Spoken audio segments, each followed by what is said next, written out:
زمانی بود که مردم ما ترس داشت، هراس داشت، چون که نمیدانستیم تاریخ و فرهنگ ملت خود را. این انا همین نشانه های قدیمه بودن زبان و فرهنگ و تمدن ملت تاجیک است.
قصر زیبا است، بسیار زیبا، لیکن شما با سر لباس های رنگارنگ ملی از قصر هم زیباتر است.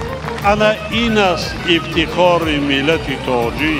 ما مردم آریایی تبار است، در دنیا یکی از زیباترین مردم هستیم.